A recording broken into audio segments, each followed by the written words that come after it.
The Commission has found that the private healthcare market in South Africa is characterised by high and rising costs of healthcare and medical scheme cover.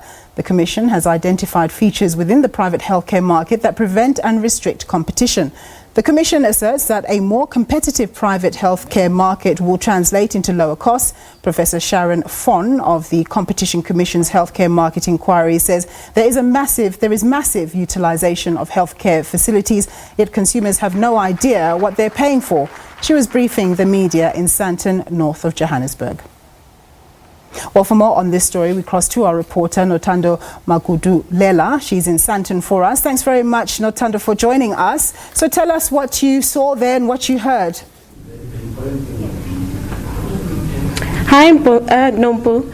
I'm at the competition market inquiry, and I'm joined by Commissioner Thembinkosi Bonagele. Thembinkosi, what motivated the inquiry? Well, we started this inquiry because we were concerned about the costs, particularly the increases in prices for private healthcare services, which were consistently above inflation. And so we could see that something was not working in the market.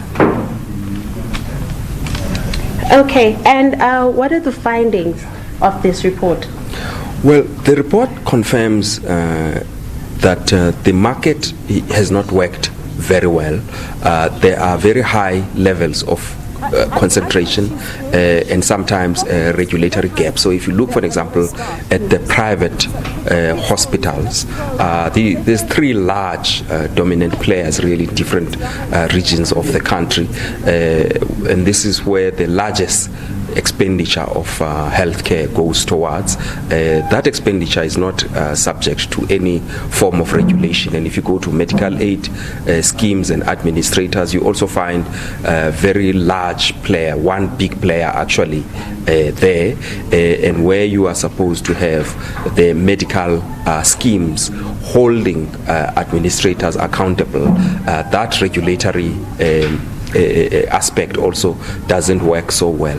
And most importantly is that the patient is not empowered, doesn't have information to make choices and decisions in this market. It's even hard for a patient to recognize that costs are high.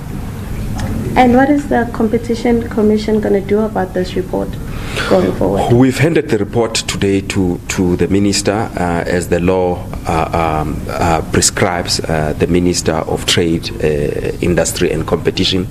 He has to table it before Parliament. It's also going to be tabled, as we understand, before Cabinet.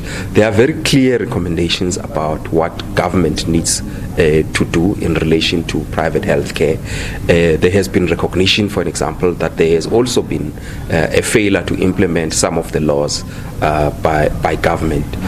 So, for example, issues around licensing of facilities like hospitals, that process needs to be tightened up, looking after consumers from a supply side point of view. So things like pricing, setting up tariffs for products, and also generally transparency. So, for example, one of the recommendations is that there be a single medical aid scheme that could be made available as a basic plan for everybody, and everybody should know what you get out of that plan. So this is some of the things that we would be following up on to make sure that they are implemented. Thank you so much, Commissioner, for joining us. Well, Nompu, that's it from me. Back to you in studio. Thanks very much, Nothando. Let's get back to the markets now.